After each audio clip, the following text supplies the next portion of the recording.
The claim by the followers of Muhammad for Jerusalem as their third holiest place is founded on the interpretation of the following verse.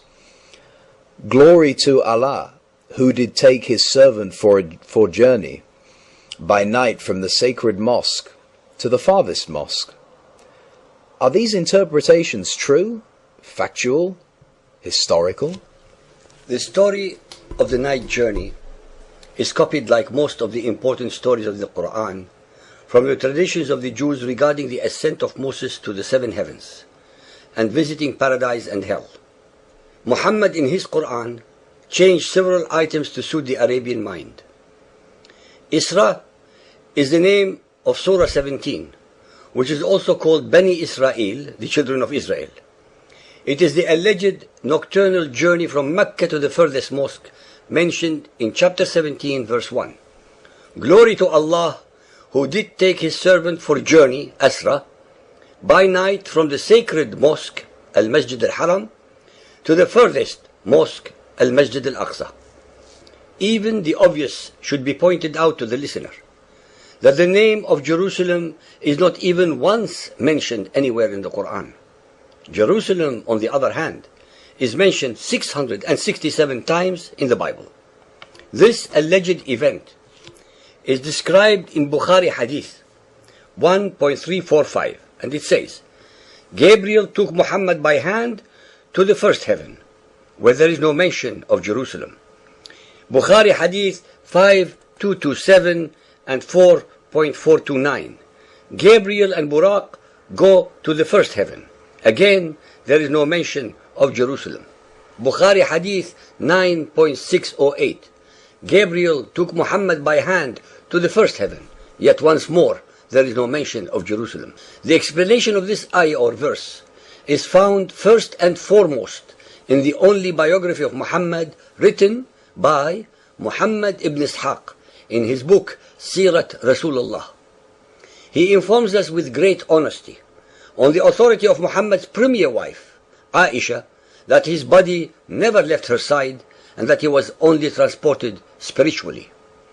This is corroborated by the Qarawiyun library manuscript in Fez, Morocco, where it repeats that Aisha, the Prophet's wife and most intimate companion of his later years, declared emphatically that he was transported in his spirit, biruhihi, while his body did not leave its place.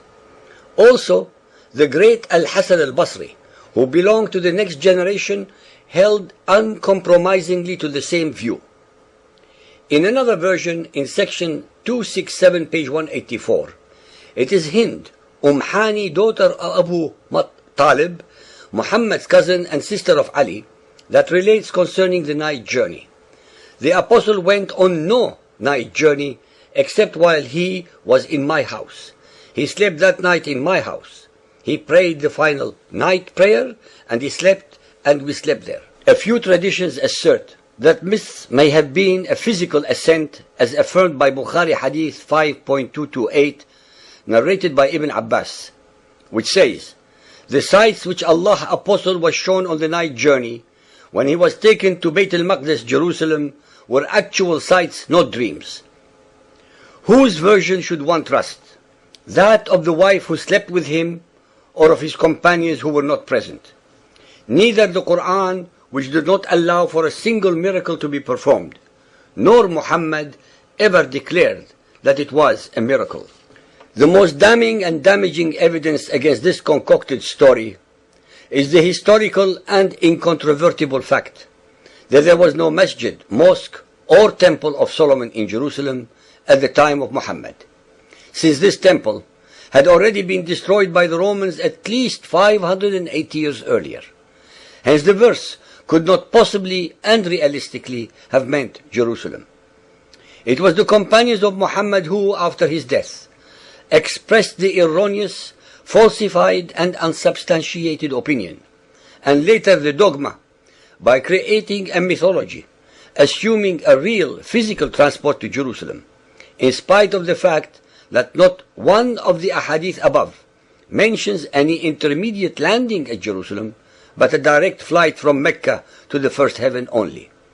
On the other hand, it makes more sense to assume that this was a spiritual transport to the temple of Allah in heaven. This tradition too would have been a copy from the Jewish traditions regarding Jacob and Moses visiting the seven heavens.